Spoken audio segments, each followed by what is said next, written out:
Hello! Welcome back to Susanna's Pioneer Survival Skills. Today we're going to be talking about another universal need for survival, food. We're going to try to prepare our food in the same manner as Texas residents in the early 1800s probably would have been preparing theirs for the most part, and that's outside. Most of them would have been using some sort of cast iron cookware, similar to this Dutch oven. We're going to try to use this Dutch oven to make our first meal outside. But as I found out, that's going to require a little bit of prep work. We're going to have to do something to it called seasoning. I wasn't exactly sure what that was, but let's explore it together. The seasoning on a cast iron piece of cookware is just oil that's baked onto the pan. This chemical reaction is known as polymerization. When the oils are heated on the cast iron, they bond to the imperfections and create a smooth, plastic-like surface. Now, since many people in the population back then cooked in their cast iron daily, these oils were probably always present from cooking with lard and other oils they had available. They were seasoning their cookware on a daily basis. These cast iron pots were an everyday tool for them, which isn't really the case for many of us these days. It's also important to note that there were many different methods of outdoor cooking, such as earth ovens, or even cooking in pits in the ground. When it comes to preparing food, I'm in awe of our ancestors. Some cast iron will come pre-seasoned. However, mine has a dull finish, so I'm assuming this is not the case here. Better to be safe than sorry, I think. The first step is a wash with mild soap. Some say soap is never necessary and will harm your seasoning. But I am taking the advice of others who say our modern dish soaps are fairly mild and shouldn't hurt much if done sparingly.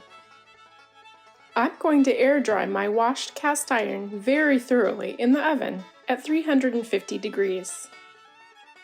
You can see that my Dutch oven's finish looks rather dull here as it dries, so I'm pretty sure this seasoning process is very necessary. Opinions also abound on what type of oil is best to use. Feel free to do your own research. But since I don't cook with animal fat as many Texas residents would have been doing, I settled on the olive oil I had on hand. Once again, I am keeping my oven around 350 degrees. I use a lint-free rag to rub a layer of the oil over every surface of my Dutch oven.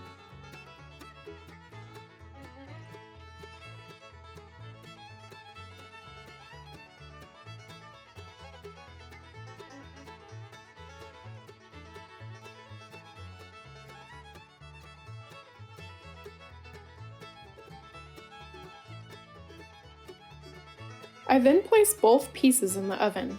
If you're concerned about oil drips, you can place foil or a pan under your cast iron to catch them.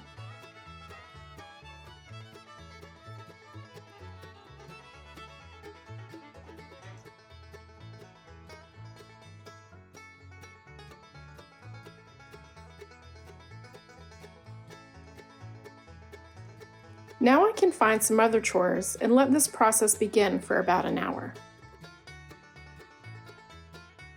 When I remove my Dutch oven carefully after allowing it to cool down, I can see a clear difference on the lid, but I didn't coat the sides quite enough.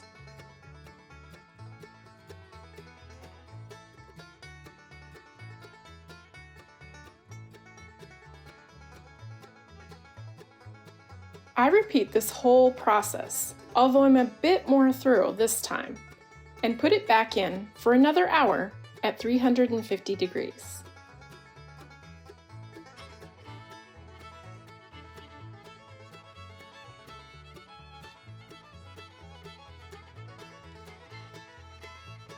Then I repeat the process one more time. This is tedious, but I'm hoping it will be well worth it when my food doesn't stick to my cast iron.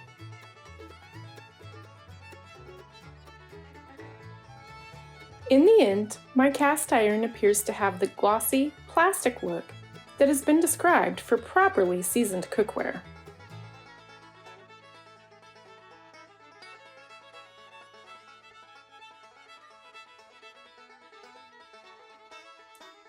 Well, that was a lot of work, but if we did our job correctly, this Dutch oven is now properly seasoned and ready for its first meal. So tune in next time when we're going to take it out over the campfire and put our first meal in it. And if we've done our job correctly, the food isn't going to stick and it's going to be delicious. We'll see you next time.